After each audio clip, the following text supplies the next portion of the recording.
Good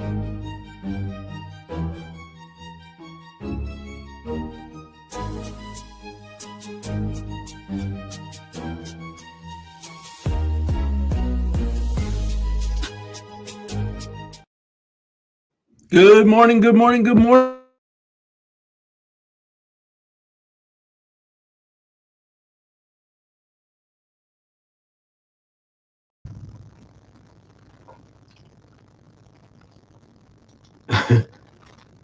We're having microphone troubles.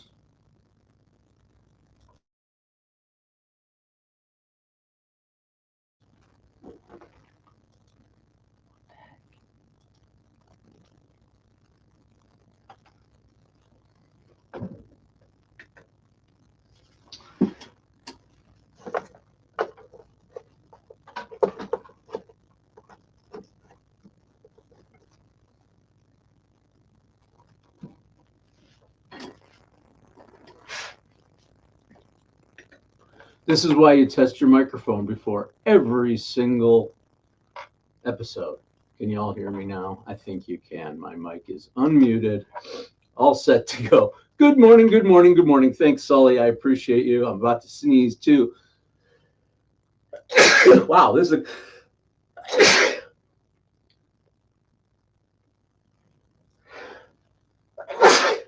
super solid start to our live stream this morning. I hope you're all entertained as all heck.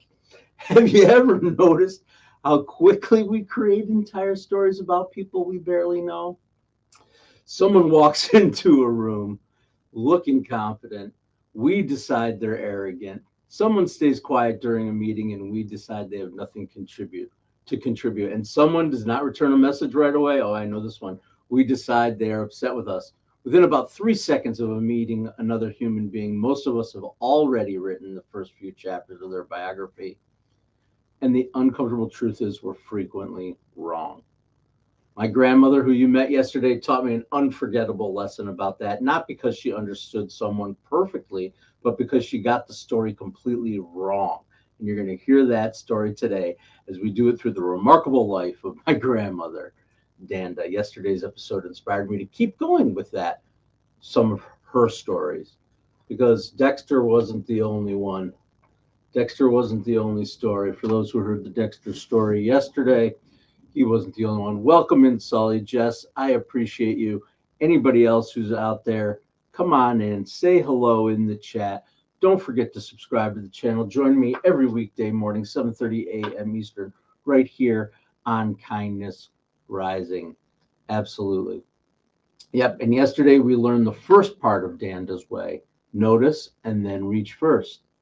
Today we're adding another step: stay curious, because the person standing in front of you is almost always more interesting than the story that we've invented in our head about them.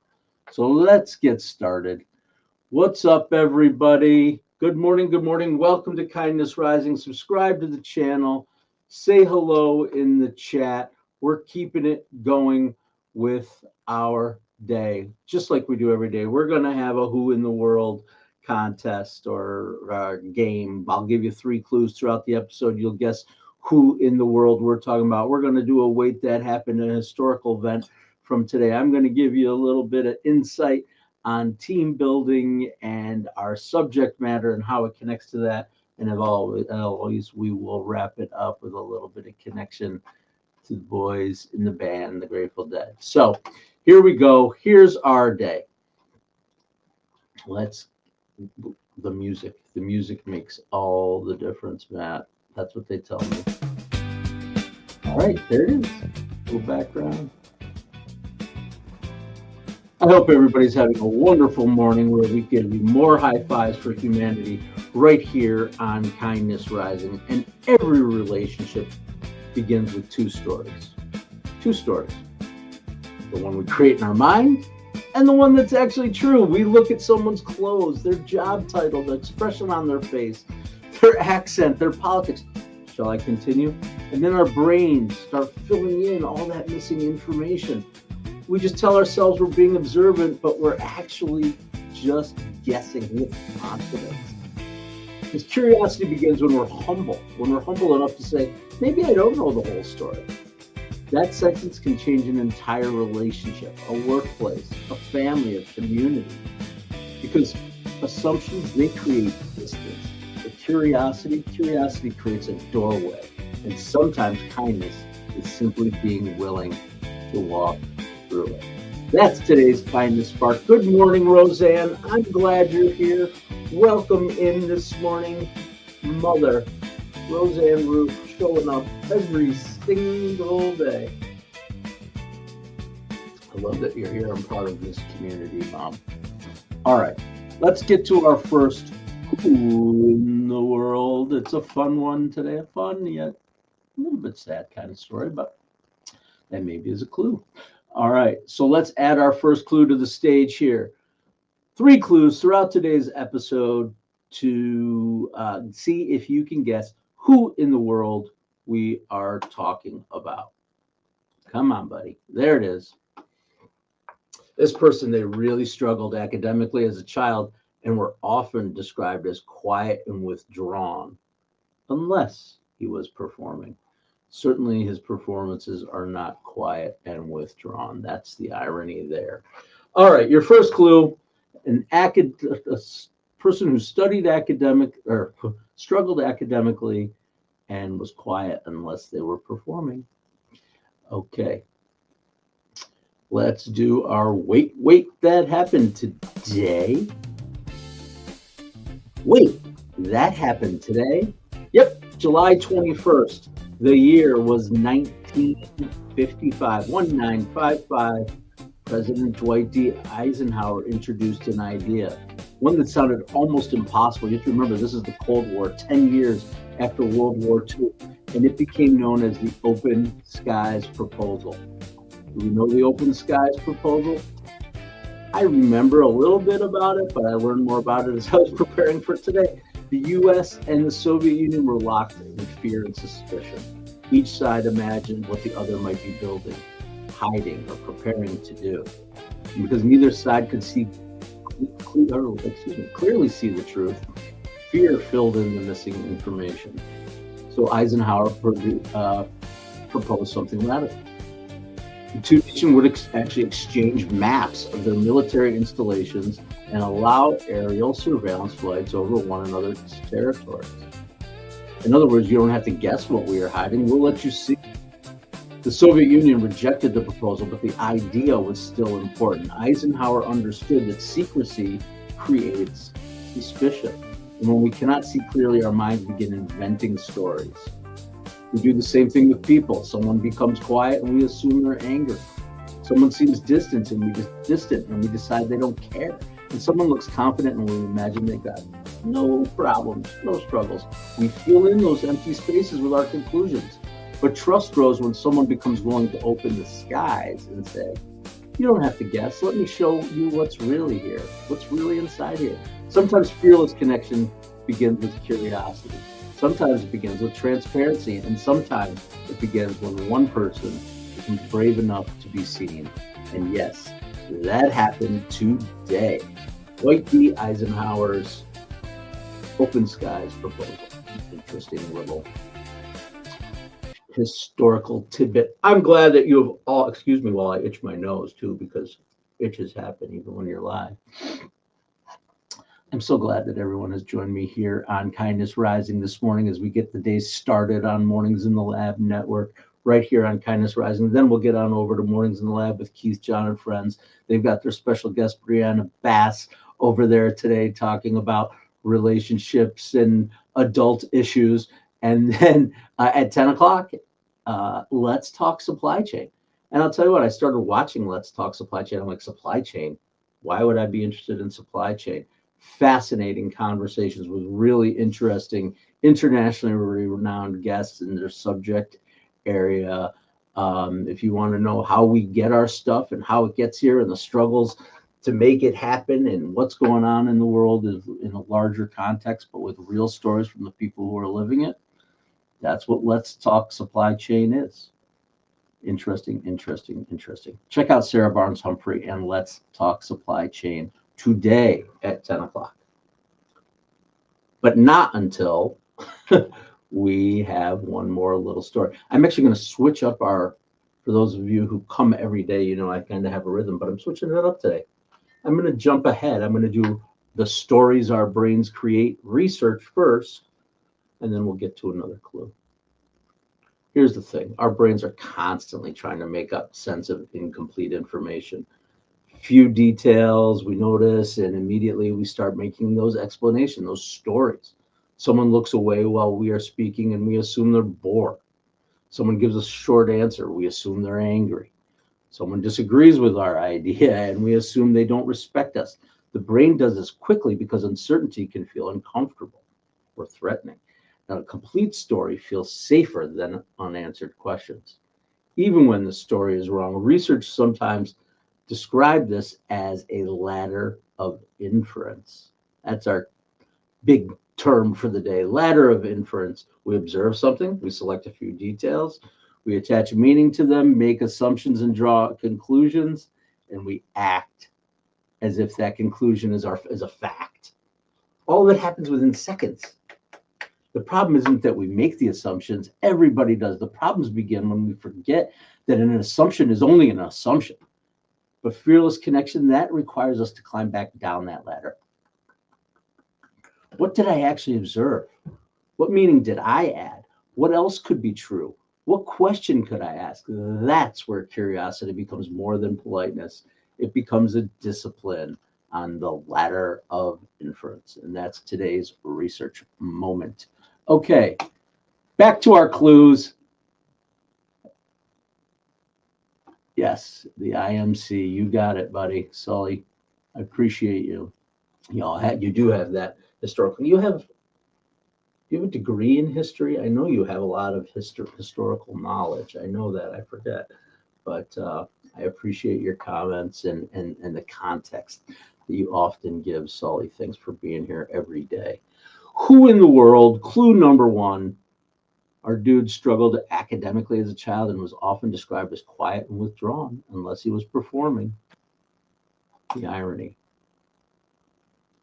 Although he was quiet when he performed a poli-sci. Yeah, okay, gotcha. So that's why the history hits you, Sully. Got it. And I remembered that, kind of. History, poli-sci, they're connected. All right. Our man, although was quiet and shy, he also was quiet and shy, apparently not shy, on the streets of New York City as a mime before becoming famous. All right. That is our second clue. Second clue. Maybe people have guesses at this point. I don't know. As always, the third clue is the dead giveaway. I'm pretty confident that I know this community and that everybody in this room right now knows who the guy is that I'm talking about. All right. Let's go to this. Try this one. All right, this is a cool, chill little song. We're getting to the Danda story, guys. Mom, thanks for sharing. So yesterday I talked about my grandmother, and I talked about her amazing ability to connect with people and the story of how she connected. Hey, Jerry! The story of how she connected with a honor guard, the soldier, guarding the Tomb of the Unknown Soldier. Today's a little bit different, but classic Danda. Yep. Remember, Danda was 100% a Nona, 100% Italian, strong, faithful, loving, and opinionated, but also completely unafraid to talk to any other human being. And by the time this story happened, Danda was probably in her 80s by now. She's a devout Catholic, and every day she watched a mass, Catholic mass on television, broadcast on EWTN, one of the largest Catholic television networks in the world. Every day she watched this mass. She started to recognize the people in the pews. This woman, and she noticed every day this woman sitting in the front row wearing a lace head covering. They call it a mantilla. Day after day, the woman's sitting there, and one morning, Danda noticed something. There was a hole, a little tiny hole in the lace of this woman's head covering. Most of us probably wouldn't even have noticed it, and even if we did, we'd just go, "Oh, well, she's got a hole in her covering." But Danda noticed people, and then she acted. That hole bothered her, not because she thought it looked bad, but because she began imagining the woman's circumstances. She couldn't afford one. Maybe she was embarrassed by the hole, but could continue wearing it because she had no other choice. My grandmother didn't know this woman. She didn't know her name or her story. She only saw someone sitting in the front row of a church wearing a veil with a hole in it. And from that single detail, Danda created a biography for this woman. But what she also did was she actually wrote a letter to the TV station explaining that she watched the Mass every day, and she described that woman in the front row and the hole in the veil, and she asked whether she could send the woman a new veil. And they actually wrote back. The letter from the priest said she could send the new veil to the station, and they would make sure the woman received it.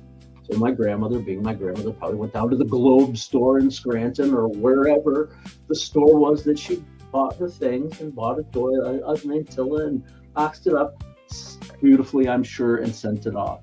She was thrilled to send it. She saw a need and she filled it. And then she started watching TV again, and there it is, the woman in the front row wearing the mantilla. That would be an amazing end to the story, that my grandmother did that amazing kind thing. But with Danda, it's never the end of the story. Not long after she actually received a phone call. You have to remember, this is pre-text, internet, databases, nothing was available. Somehow, whoever it was got a hold of my grandmother's phone number and called her. And it was the woman. The woman wanted to thank her personally for the doily. But what was amazing about that, Danda learned something. She learned that what she had imagined about this woman was completely wrong. The woman was not a poor, indigent, elderly woman, couldn't afford another doily. Not even close. This woman actually was an enormously wealthy and influential family. Her family had a major part in building the town. Her husband actually has a statue erected to him in the town square, and they're the largest church benefactors.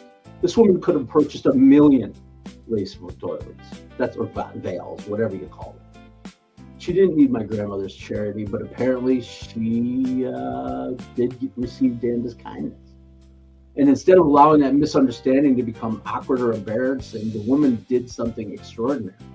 She invited my grandmother down to Alabama, where this church was being shot, to sit in the Mass. My grandmother sitting next to the woman for a week, taken care of, driven everywhere, shown around the town, showed off to everybody, meeting people that were important to this woman and to the church and to all this stuff. And they exchanged letters, another connection that ended up leading to years of gifts, phone calls, letters, staying connected with one another's families. So that's how Danda fearlessly connected to this woman. But the funny part of the story is obviously that my grandmother had pictured this poor woman sitting in the front row at Mass. But Danda's mistake obviously wasn't caring. It was assuming that she already knew the story. She was wrong about the circumstances, but she was right about the humanity. And that's what really mattered. And of course, we can connect this to the work we do. One never knows. You're absolutely right, Sully. One never knows the ripples. And that's it. That's a perfect example of the ripple of kindness. Here's the thing. The only way to discover the real story is to remain curious long enough for someone to tell it. That was Danda's way. Notice, reach, stay curious, and when the unexpected invitation arrives, say yes. That was it. She said yes, and she got treated to an amazing experience. Thanks, Mom, for sharing that story and others of Danda. I'll continue to lean onto those all this week because she was. Maybe I'll get some pictures. Apparently, it's Danda week here on Kindness Rising, and that's okay. It's part of who I am. It's part of what made me who I am, and built my story, part of my story. and the inspirations and the models that I have followed in my life. And I've got great Danda stories of my own. I actually had the chance to live with Danda for a summer as a 20-something, and it was special for sure. All right. Do you guys think I forgot about our kindness spotlight?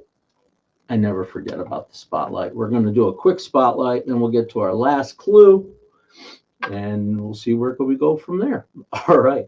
Kindness spotlight, because we always, every single day here on Kindness Rising, highlight good organizations, good people doing good work in the world, and today is no different.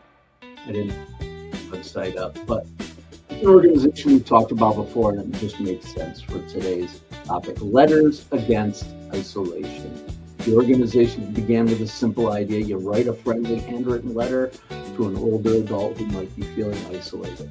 No complicated programs, not perfect words, just one person taking the time to remind another person that you have not been forgotten. Yep. In April of 2025, this organization celebrated the delivery of its 1 million letters. The thing that's cool too about them is that they insist on real physical letters, something a person can hold, reread, display, return to on a lonely day, because a handwritten letter carries more than words. Absolutely. It carries connection. It begins with a conversation, and it carries smiles with it too. That's Letters Against Isolation, and that is common sense.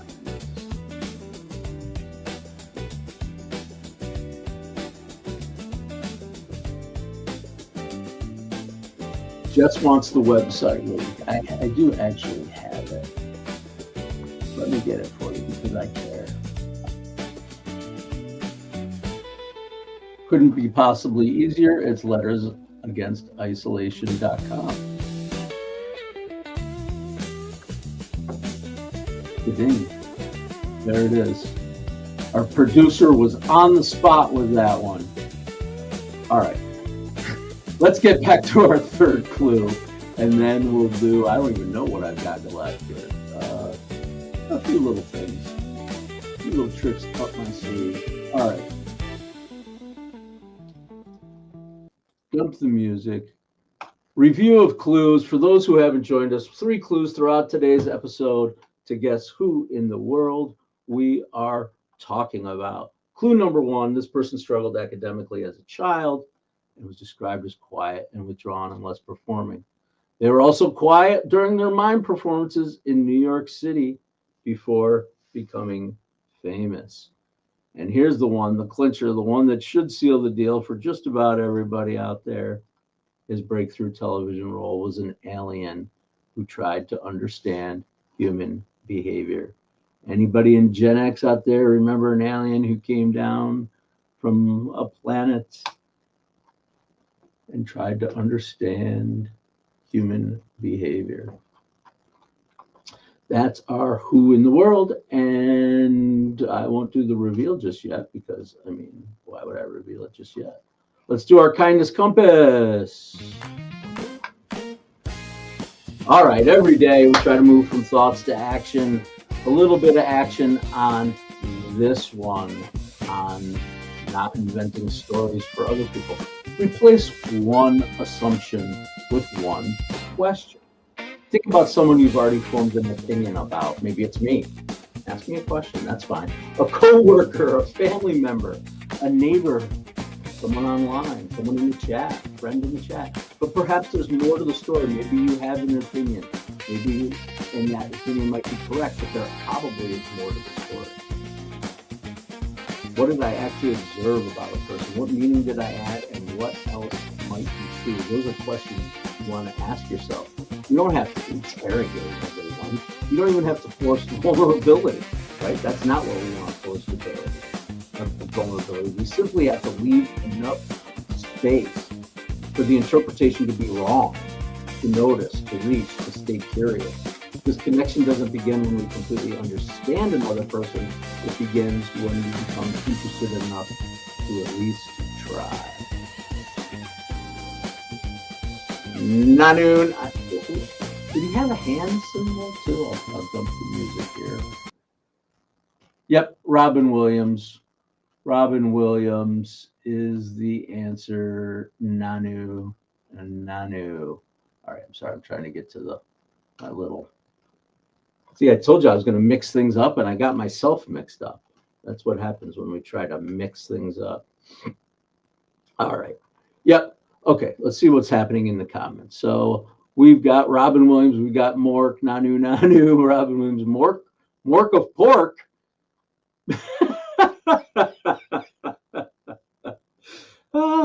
That Jerry always has great comments. Mork of pork. That's a great name for a company. The Mork of pork. Nope. Robin Williams, the alien visitor, Mork from Ork, learning how human behaviors behave. And he became one of the most gifted comedians and actors of our generation. He could be loud and wild and fast. We all know he was highly cocaine fueled in the 70s and 80s, but unpredictable and unbelievably funny. He could also portray what I loved about Robin Williams, obviously, is that he could also do the tenderness, the sadness, the compassion, the loneliness. His life and his works remind us of how little we can truly know from what someone shows us publicly. And obviously the end of his life was shocking to us, I'm sure. Shocking to me. A person can fill an entire room with laughter and still carry so much pain that nobody else can see. That does not mean we should assume everyone is secretly suffering, but it does mean we should remain humble about how much of another person's story we actually understand. We see the performance, we see the job, we see the public image, we see the lace veil that Danda saw, but we rarely see the entire person unless we become curious enough to look again. That's the story today. Look again at my itchy nose. The world of Jess. See, this is why you and I were meant to be in the same place at the same time so frequently these days. World According to Garp. You know John Irving is my all-time favorite author, right? Have I said that to you before? I've read every word that he's ever put on paper multiple times. Just love Irving. All right. That's it. I can't believe it. We're kind of near the end here. Kind of near the end. I love telling these Danda stories. Mom, guess what? I'm going to be calling you for another Danda story. I got 3 more days of Danda stories somewhere along the line here. Sully. Yeah, interesting, Sully, that you say that about Christopher Reeve. Yeah, Reeve, I don't know. But they went to Juilliard together. And that was going to be one of my clues. And I didn't know if somebody knew that. If I had given it to you, you would have guessed, right? That was actually going to be my first clue because I thought it was fascinating. And I'm like, somebody out there probably knows that. Interesting. All right. We did it. We got through another day today at Kindness Rising. We're taking our ideas and going out there with the idea of asking more questions, being more curious, listening for the true stories. Every single one of us contains facets and facets and facets beyond anything that anybody can see. That's what I'm doing here live, revealing some of my facets. I feel like people are doing that in the chat too, and I love that. So that's what we're doing. That's what we're doing here. Absolutely. And we're connecting it back to the Grateful Dead as we wind down on another amazing day at Kindness Rising. I've got an exciting night coming up. I got to tell you about it, and I'll be back in the morning to tell you about it. But got tickets to see Camp. We're going to see Camp tonight, CAAMP Camp. If you know, you know. I'm going to see Camp tonight, so I'm pumped about that. But that was just to fill time, and you can be sure to know that you'll be hearing more about the camp experience. Let's pull the thread, though. Let's pull the thread on today's episode right before we get over to Mornings in the Lab with Keith, John, and friends. And, of course, I'm going to connect it to the dead because that's what I do. In Uncle John's band, Robert Hunter asks one of the simplest and most important questions in the Grateful Dead songbook. Are you kind? Maybe kindness isn't knowing exactly what someone needs. Danda certainly didn't. Maybe kindness is just noticing, reaching, asking, listening, and we're being open to the possibility that the person in front of us is far more than the story created about them. Danda thought she was sending a race mail to a poor woman. What she really was sending was an invitation to be seen. And what came back was an invitation to friendship. Tomorrow we'll continue more with Danda's way, because reaching first can begin a connection.